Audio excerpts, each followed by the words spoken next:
महाराज जी, जैसे ही राजा जनक जी को 5 मिनट में परमात्मा की प्राप्ति हो गई थी, मैं ऐसा क्या करूं कि मुझे भी श्री जी के दर्शन 5 मिनट में हो जाएं? आप राजा जनक नहीं हैं।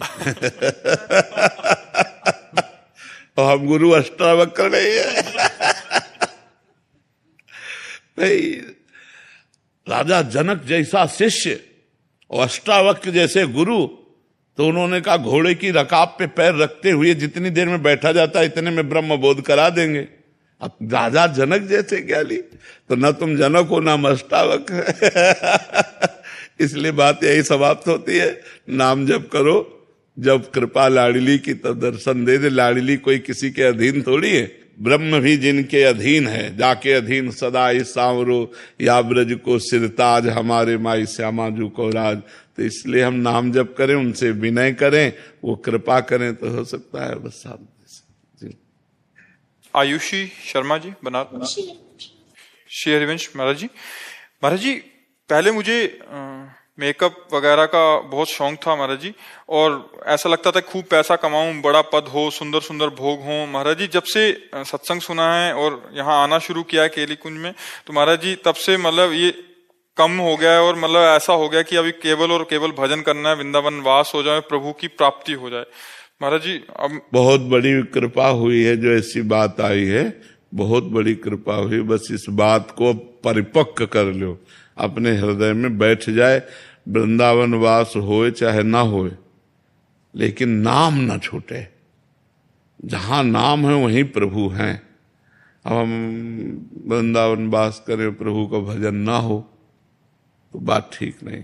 हमको प्रधानता रखनी है, पहली बात प्रभु के भजन की, कि हम जहां भी रहेंगे प्रभु का सुमिरन करेंगे।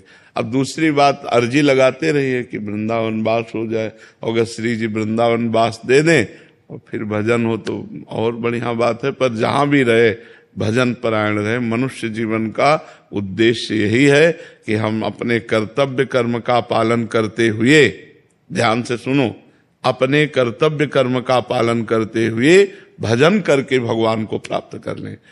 कहीं भागने की जरूरत नहीं है, कहीं कुछ बदलने की जरूरत नहीं है। जो हो, जहां हो, जैसे हो, भगवान के हो, आप बस नाम जप शुरू कर दो, भगवान का सुमिरन करो, अच्छे कर्म करो, पवित्र भोजन करो, भगवान की कृपा हो जाएगी।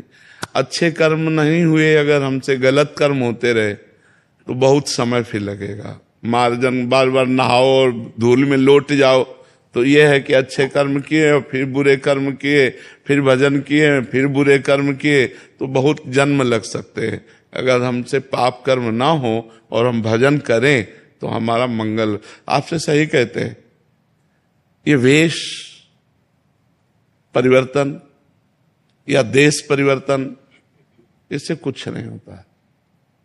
जब तक उद्देश्य परिवर्तन नहीं होता तब तक बात नहीं बनती। अगर हमारा उद्देश्य अंदर का बदल जाए, जैसे बच्चा बोला पहले उद्देश्य था शरीर श्रृंगार संसार सुख, अब हमारे अंदर लगता है कि मनुष्य जन्म की सार्थकता भगवत प्राप्ति, तो उद्देश्य बदल गया।